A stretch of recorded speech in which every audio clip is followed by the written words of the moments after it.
do we love Fred? So much. You can be seated, and we've been following the simple faith of Mr. Rogers. And by the way, I think you all know me, but for formality, my name is Lisa Dodge Johnson, and I go by she, her pronouns.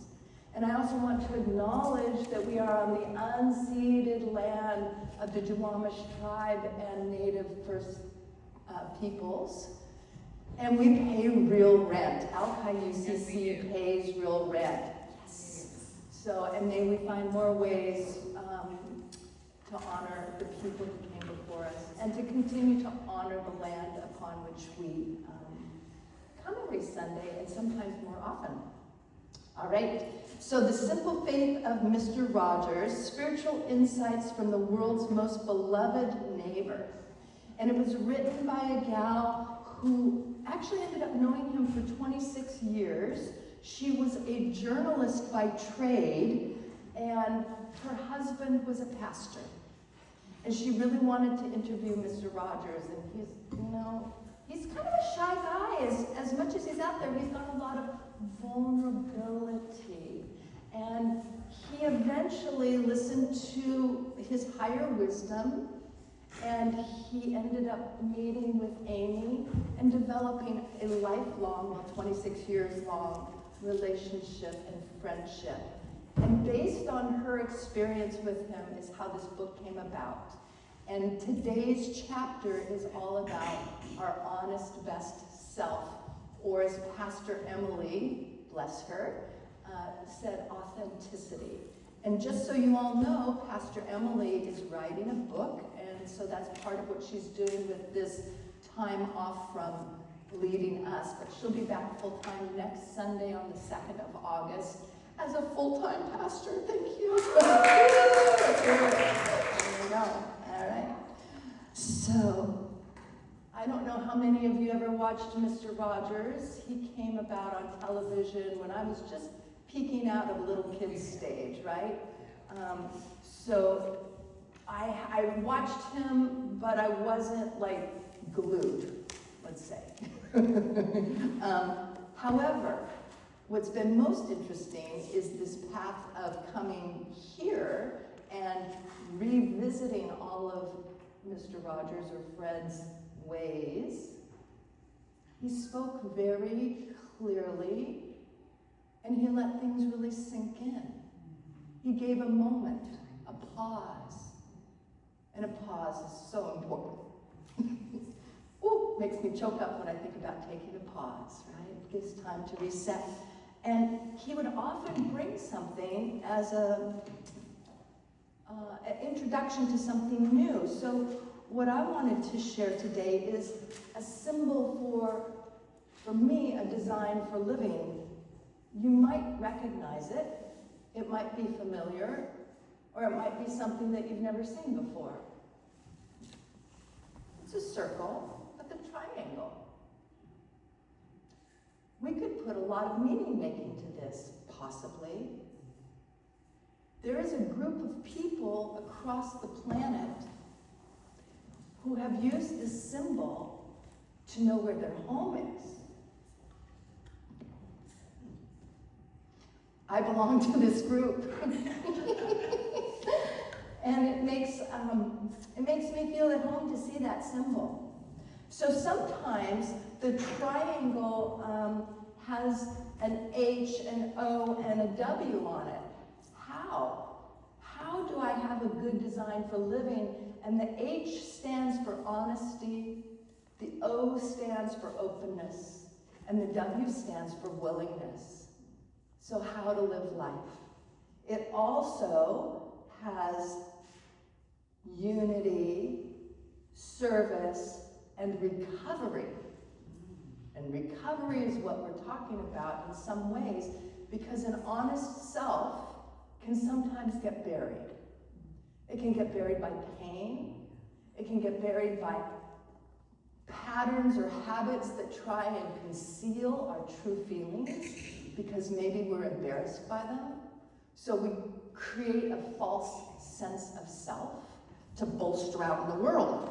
King Friday has a little bit of that going on, if you remember. King Friday was always like, oh, I can do anything. He's a good guy, King Friday. That willingness to uncover the pain and have it transform into a gift. And I believe that when we talk about honest self and we talk about authenticity, that this particular design for living is of benefit and is a way through. There's lots of ways in the world. This just happens to be one that I'm very familiar with and was introduced to it back in actually I was about 26, so it was in the 80s, but I didn't join until 1994, but when I was 26, I was in a choir in church, and this wonderful woman, Paula Flynn, came up to me, and she said, Lisa, I have a gift for you. I was cleaning our library, and I think this might help you. I think you'd like it. It was my husband's. And getting a gift, that's a big deal. So I was like, oh, Paula Flynn gave me a gift. And I remember being in the parking lot trying to rehearse some lines for a show I was in, and I opened it up to read it, and I was like, what is this? Because the language is so old-fashioned. This was written in 1935. It's old. But now that I'm 65, it's not that old. So I know that we're going to get into more, but I just want to just give you a foundation for this. It's called Alcoholics Anonymous. And we talk about being anonymous at the level of press, radio, and film. So that I'm sharing my story with you, and for the people on Zoom, hi Zoom, I'm okay with that. I'm okay with sharing my story, but I wouldn't share somebody else's story. And I may not give out my last name. And I certainly wouldn't go and try and promote and make money from it. And that's part of the democratic foundation of Alcoholics Anonymous. And I just want to read to you a couple pages out of this, and then we'll go forward with the rest of the morning. So the first edition was actually printed in 1939. We of Alcoholics Anonymous are more than 100 men and women who have recovered from a seemingly hopeless state of mind and body. To show other alcoholics precisely how we have recovered is the main purpose of this book. Many do not comprehend that the alcoholic is a very sick person. And besides, we are sure that our way of living has advantages for all. We would like it understood that our alcoholic work is an avocation. When writing or speaking publicly about alcoholism, we urge each of our fellowship to omit his personal name, designating himself as a member of Alcoholics Anonymous. So this morning, I don't represent it. I'm simply a member of Alcoholics Anonymous. And we're not an organization in the conventional sense of the word. There are no dues or fees whatsoever. The only requirement for membership is an honest desire to stop drinking. We are not allied with any particular faith, sect, or denomination, nor do we oppose anyone. We simply wish to be helpful to those who are afflicted. So with that, I would like to have Theo come on up and do our call to worship.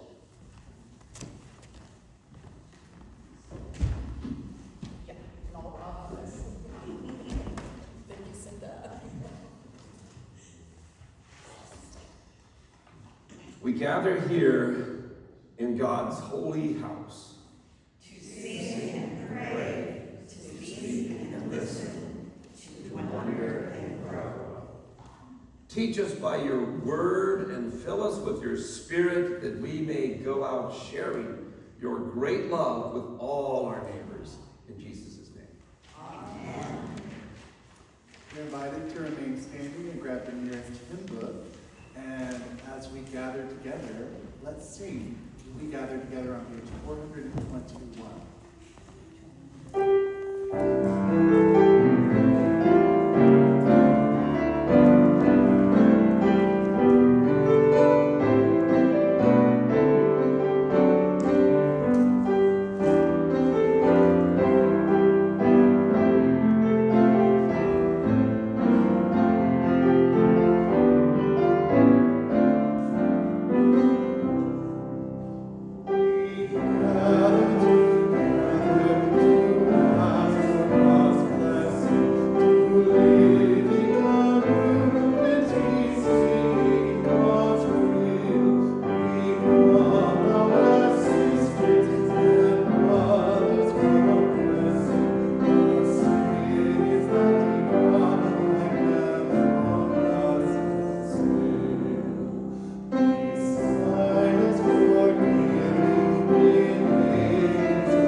And if you'll remain standing, I'll just share a prayer of, do we sit or stand for prayer?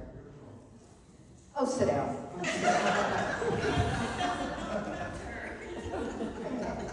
You receive prayer either way. Oh, good. This is an honest day. Okay, so this is from Rabbi Kader. It's a prayer for community gathering. As we gather in thoughtful deliberation, may we be inspired with hope that we may stay strong and resilient, with wisdom that we may discern the path for our community, with vision that we may see what is possible, with courage that we may step into the future, with a passion for justice that we may nurture and heed the righteousness among us, with a yearning for peace that we may manifest well-being and wholeness. So be it. Blessed be. Amen. In Jesus' name. So, we have a little practice right now of silence for a minute. And I was thinking that what might be really lovely is to consider the times in life where you have felt scared, hopeless, angry, hurt, all those feelings that are kind of crunchy. And maybe someone, something, or something inside you brought a deep calm, a transformation into serenity and tranquility. So let's just take a moment and consider so that we can retouch that moment of, All right, here we go.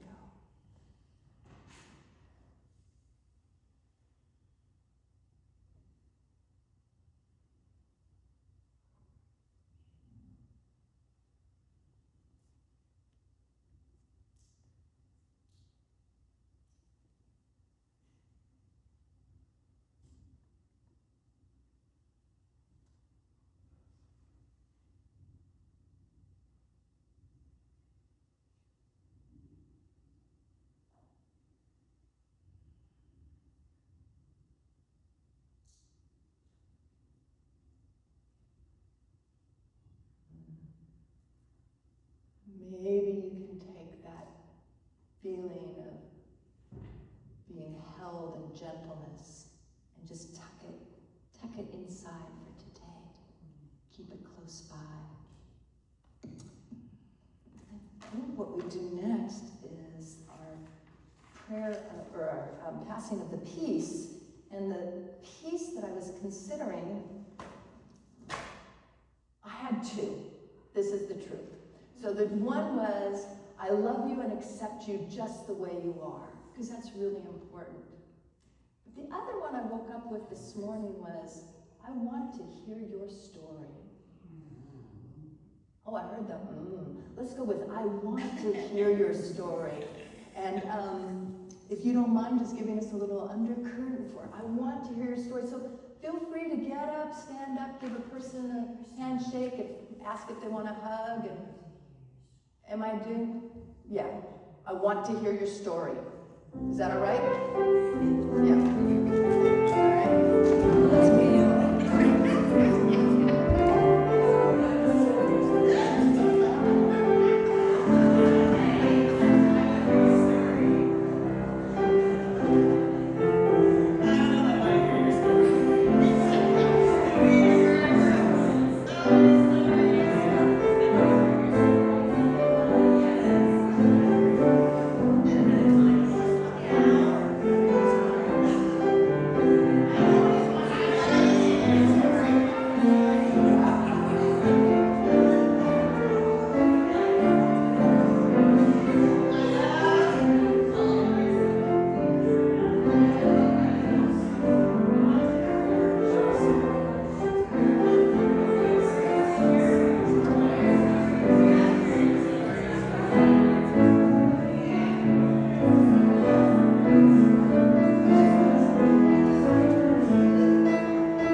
Do we have a special delivery? Yes, we have a special delivery. A very speedy delivery. Oh. Right to you. There you go. Thank you, Mr. Mickey. Oh, it's so much fun to do mail. For it was you that informed my inward parts. You knitted me together in my mother's womb. I praise you, for I am fearfully and wonderfully made. Yes. Wonderful are your works that I know very well. Well, I'd really like to know, how was I made? I don't know. Do you have a tag? No, I don't think I've got a tag, but I'm very curious about being wonderfully made. I'd like to be wonderfully made. Can you help me with that? Well, you look quite wonderful to me when I look at you. you look very unique to me. I've never met anyone quite like you. Oh, that feels really good. Thank you for saying that to me. Oh, it's true. I'm trying to speak what is true. That's very honorable. I hope one day that you can come to my house and play. Would you do that? Well, thank you for that permission. We will see what unfolds. Okay, thanks for coming to Make Believe Land. Thank you for having me.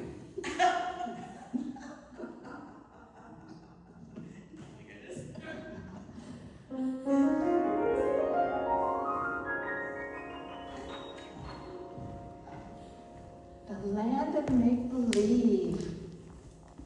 Such a special place. I have friends and neighbors, both in the other world and my land of Make Believe. And I have a special neighbor in my special community. And I'd very much like to invite her up now. Would you like to come on up? Yes, I would. I think she made her way around the congregation some, but I'd like to introduce to you my dearest friend, Sondra, with an O. Hi, Sondra. Hello. Yeah, get your mic on. Okay. So, Sondra, I met in different circles, and at one point in my recovery life, I took a break. I had 20 years of sobriety, and I thought maybe I was cured. And they had made marijuana legal, and that was my favorite thing. So I decided on Christmas Day one year, 2014, it was a beautiful, bright day, I decided it might be a good idea to feel even better than I felt, and I felt really good. A disease of more. So, anyhow, for about 9 months, I played with this, and I had friends in this congregation, this community, who took me by the hands and said, this isn't, Cinda remembers. So and my husband remembers, and during that time, Sondra had come to my house for the work that I do with hair and such.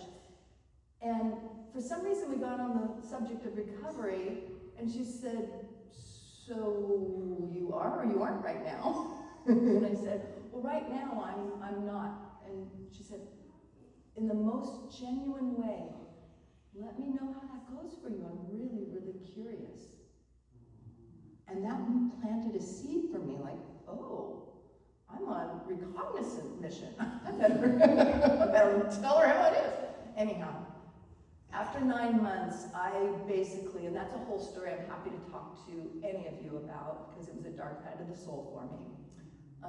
But I ended up returning to Alcoholics Anonymous, AA, and it turned out it was at Admiral Church, just up the street. And it was a 6:30 meeting, dawn patrol, and my friend Sondra was there. And I was like, oh, you're there. Surprise. And so I asked her to work with me. And in AA, we work with one another in a very special way. And I really want Sondra to talk with us about that. She's a neighbor. Oh, let me just back up and say one thing. We have Tuesday night, what's it called? Tuesday nighters, that's what they're called. And it's an open meeting from 8 to 9 p.m. So if you're up that late, you are welcome to go, because anyone can join a meeting that's open. If it's closed, that means that if you're non-alcoholic, you shouldn't come. But you are welcome to come and witness any meeting if it's open. Sondra, can you talk to us a little bit about our special relationship and what we call it? Well, Lisa,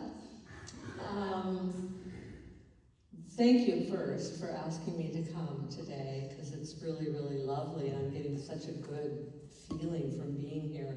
I would never go to Alki Tuesday Nighters because I'm in bed by 7, but I would go to an early meeting where I met Lisa, and we are, what we have is called sponsors. So when a new person comes into AA, someone that has already gone through the 12 steps of AA, which are, it's really a design for living, and it starts step 1, it goes all the way to step 12, and once you have done that, then you are ready to take someone else, a new person, through those steps, and what I like to call is across the threshold.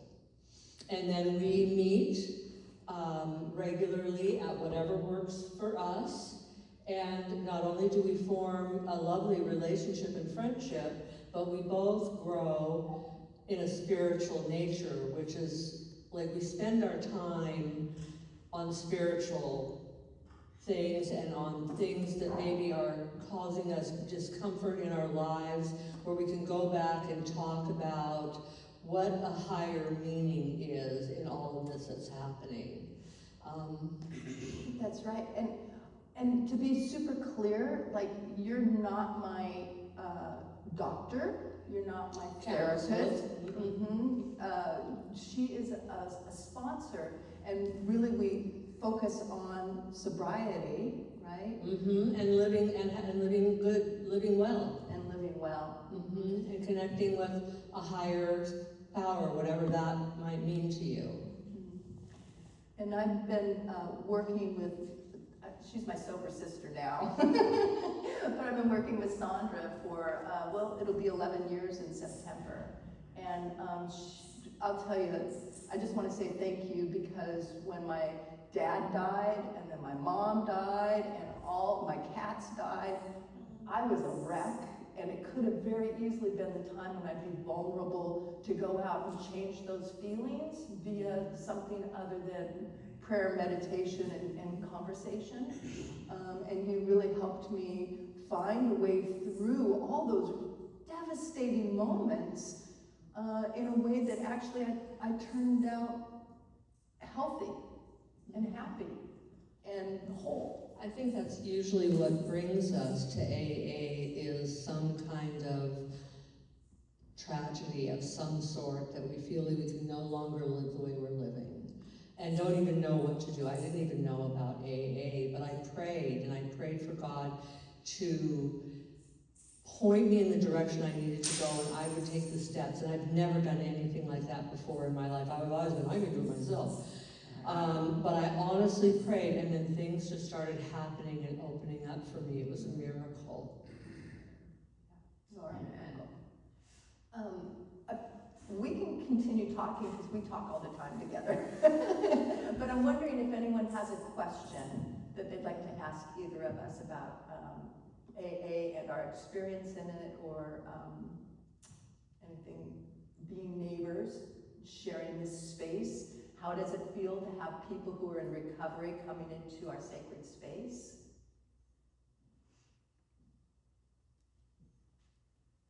All right. I'm curious about those 12 steps.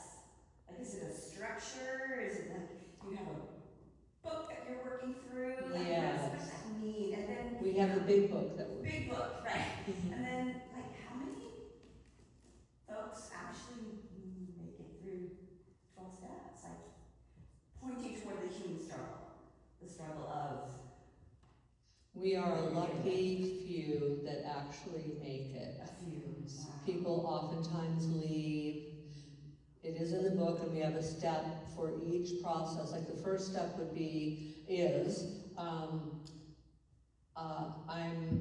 what is it? But before we go on and talk about that, I just want to say for the people online, the question was, how is it that you do the 12 steps and get through it and all of that? And I did bring how it works, because, when you're up in front of people, sometimes it's like, what? I know, I can't remember what they are, but I've been in AA for 21 years, so. Right, and it gets read every morning, right? But I'll just help us all. We admitted we were powerless over alcohol, and that our lives had become unmanageable. And for me, I knew I had become,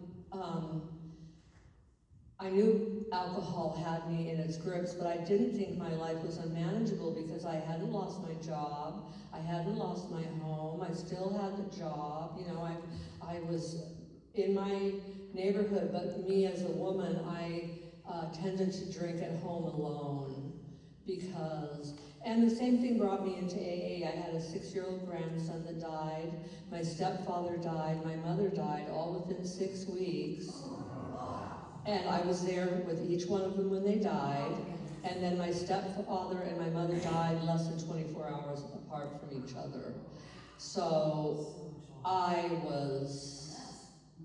couldn't, it like broke me. And then I found a way to not numb.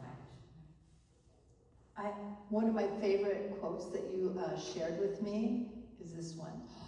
Will you say that out loud? Yes. Blessed are the vulnerable, for they shall be broken, and being so shall break open the heart of the universe. Yes. Oh, Yeah. So the vulnerability and authenticity when we walk into those rooms, sometimes people are just crazy, and sometimes I say it's not the hotbed of mental health here.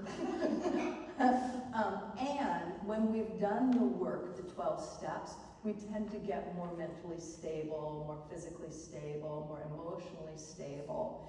And the first part of those steps is like, I'm a mess, this is unmanageable. The second part is about coming to believe in a power greater than ourselves. We call it God, but you can call it higher power. God could stand for good, orderly direction, great outdoors, whatever you need, right? Like there's no prescription. Like here we have a prescription that's pretty specific with the cross, but with AA, it's up to whatever moves you. In fact, we have a chapter to the agnostics that says you're included in and invited as well.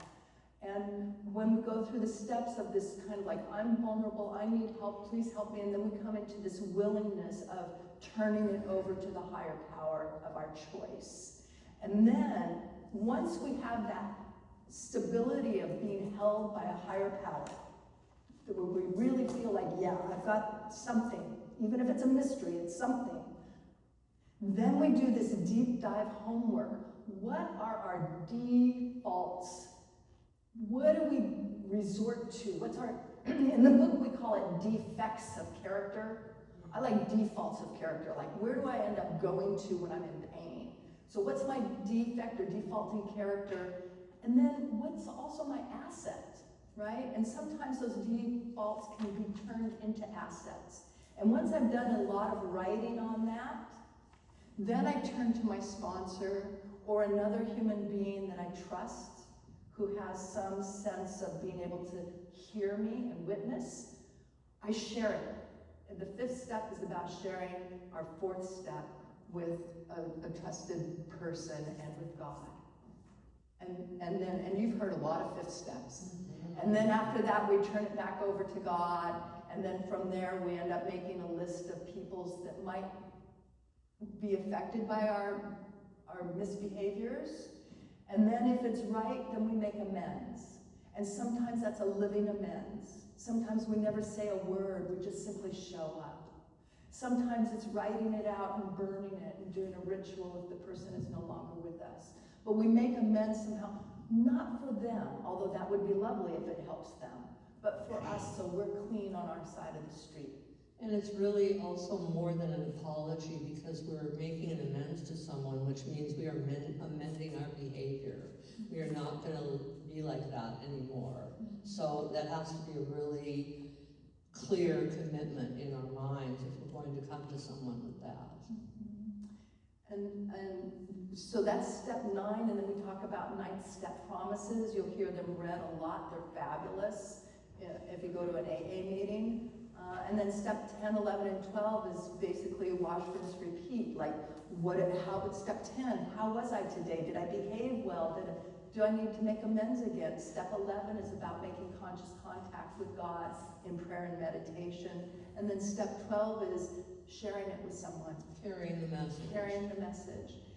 And in AA, we go through these cycles so that, like January, we often focus on step 1, February, step 2. So it's like a spiraling. We come back around and re-meet and see what else is happening, what else needs attention. It might be old, it might be new, but it's a design for living that is quite remarkable. And then each month also has a principle like courage or honesty or forgiveness. So for that month, that's something that we focus on and see how we are doing in that area in our lives and practicing that more. And we also have 12 traditions where we do a similar thing. Like this is the 7th month is the 7th tradition, and that's about our willingness to give back to AA. And to give back to other people, that's primary. We can't keep it, we have to give it all away, it said. It talks something about like mining, an endless mine of gold and giving it all away is what you have to do. And so there's something that says you can't transmit what you don't have. So if I don't practice what you all are practicing, then I'm not going to be of any benefit to anyone else. And I should keep my mouth shut.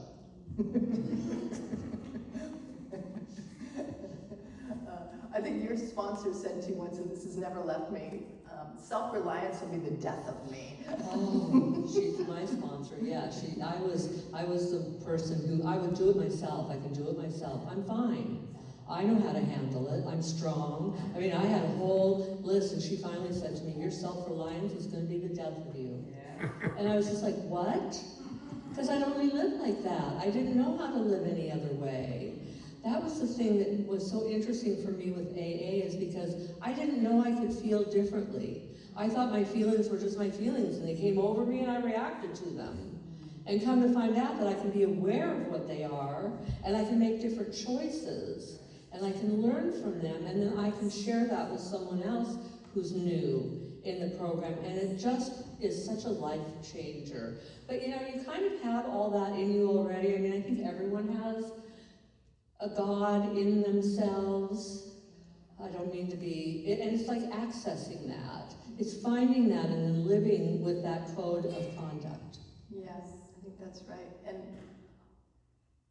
I will also say, in my 30 years of being around recovery programs, is that the 12 steps have been morphed into more than just alcohol. So you can find it for shopping challenges, online challenges, Gambling. yeah, anywhere where there's an ick, alcohol ick. If there's an ick, there's a 12 steps to help you.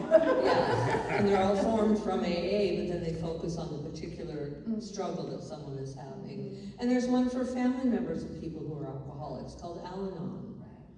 So if you want to, stay in your marriage, but you're struggling and you love your person, but you don't know what to do, you can go to Al-Anon, and they can help you live better.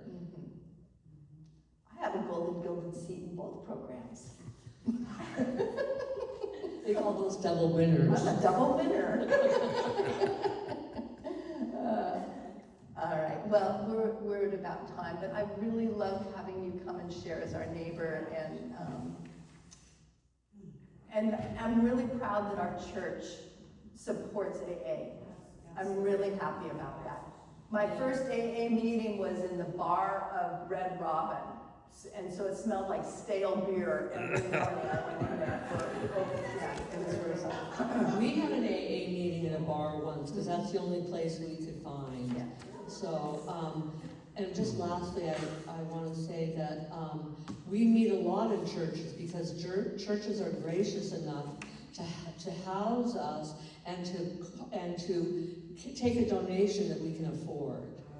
And so, at the same time, that's the main thing that many people struggle with coming to AA. Oh, this God thing. I don't like this God thing. And yet we're in churches. Right. And so, you change over time, or you go. If you don't grow, you go. All right. Thank you so much for letting me be here.